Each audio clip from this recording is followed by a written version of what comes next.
Hello everyone. उम्मीद करते हैं कि आप सभी लोग स्वस्थ होंगे, बेहतर होंगे और अपनी लाइफ में आगे प्रोग्रेस कर रहे होंगे। आज हम चर्चा करना चाहते हैं, क्या आज़ाद हिंदुस्तान गारंटी देता है कि हमारी देश की बेटियां, हमारे देश की बच्चियां सुरक्षित हैं?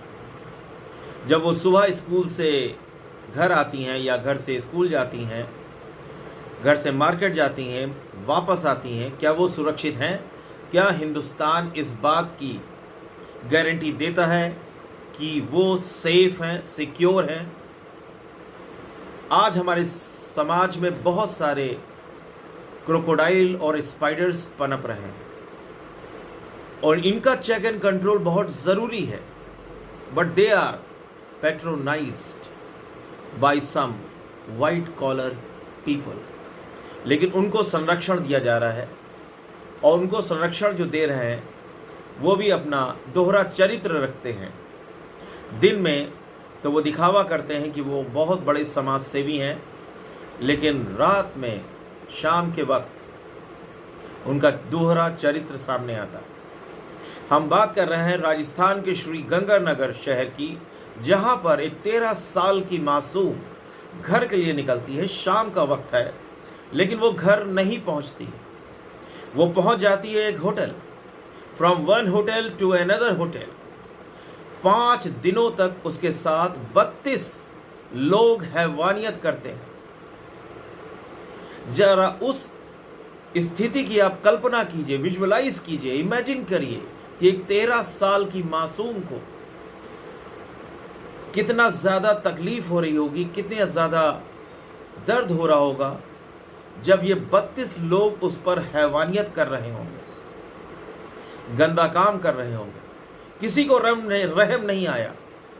वो बच्ची चीखती रही, चिल्लाती रही, दया की भीख मांगती रही, लेकिन इन 32 लोगों ने कोई रहम नहीं किया। वो बच्ची जिंदा लाश बन गई, उसकी आत्मा मर गई, लेकिन तब भी इन दरिंदों को रहम नहीं आया। ये शैतान, ये हैवान जो इस फिराक में हर समय रहते हैं कि कुछ ऐसा करें।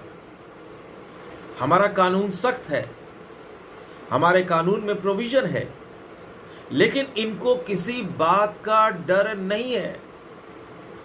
बार बार मैं कहता हूं, there is no perfect crime.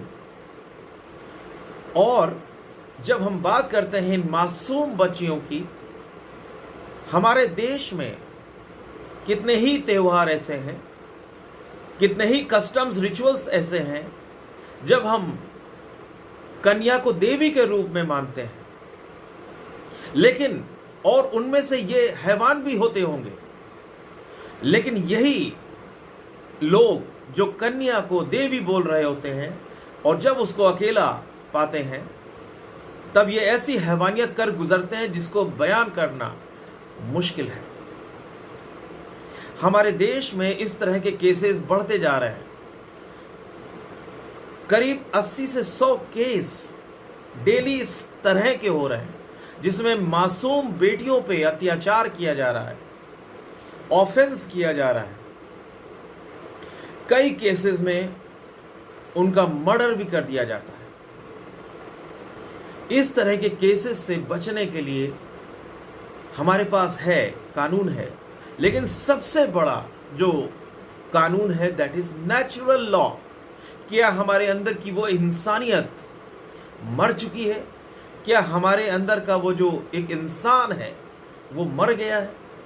कि जब हम किसी बच्ची को इस सिचुएशन में देखते हैं, अकेला देखते हैं, तो हमारी रिस्पॉन्सिबिलिटी होनी चाहिए, हमारी ड्यूटी होनी चाहिए कि हम उसको रास्ता दिखाएं, हम उसको उसके घर तक सुरक्षित पहुंचा दें, ना कि उसको ऐसी जगह पहुंचा दें जहां पर दरिंदे घात लगाए बैठे होते हैं नोचने और खसोटने के लिए। हमारे देश में बहुत पावरफुल एक्ट है जिसको पॉक्सो एक्ट कहते हैं, and it was enacted in 2012. Anyone under 18 years is a child under POCSO. So ये जो एक्ट है ये इंश्योर करता है कि बहुत ही सख्त पनिशमेंट मिलेगा In aggravated cases, punishment is up to 20 years. Rigorous punishment plus fine.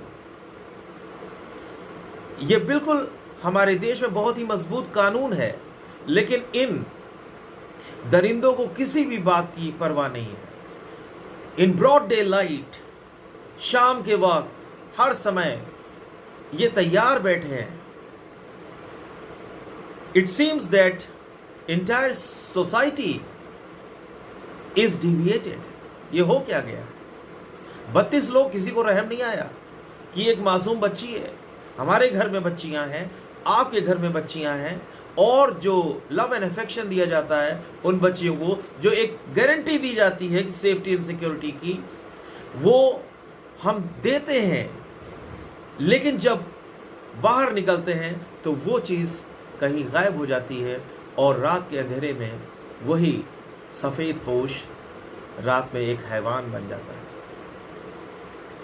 यहाँ पर हम पेरेंट्स से भी बात करना चाहते हैं, उनसे कहना चाहते हैं कि every life is important, every child is important.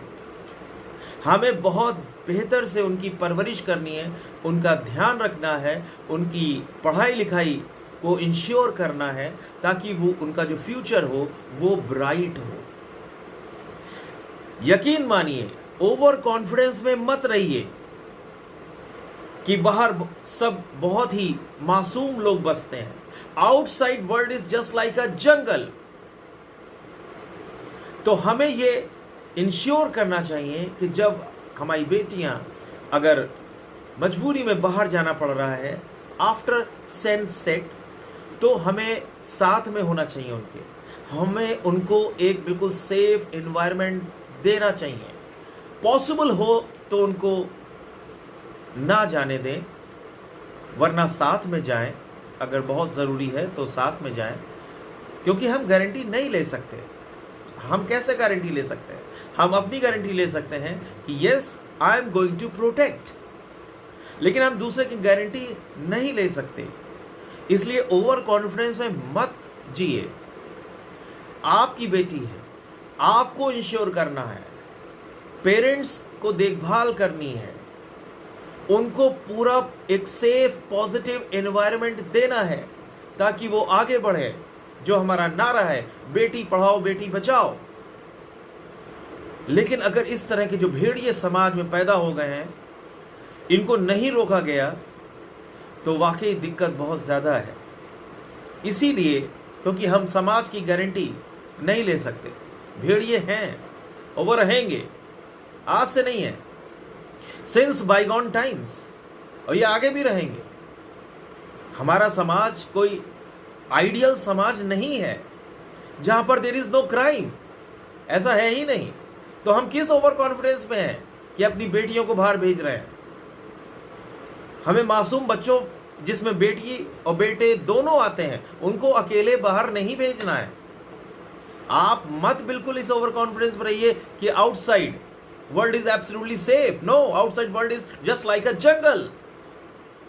You are the only savior. Try to protect them and provide them a safe future. ये बहुत ही दर्दनाक घटना थी, इसलिए आपसे शेयर किया, और मैं चाहता हूं कि आप इसको आगे भी शेयर करें ताकि ये समाज में एक बदलाव आए, एक इंसान जागे। इंसानियत खत्म हो रही है, इसलिए इसका बहुत ज़रूरी है शेयर करना। Last but not the least, please subscribe my channel, share it, like it, and thank you for now. Have a great day ahead.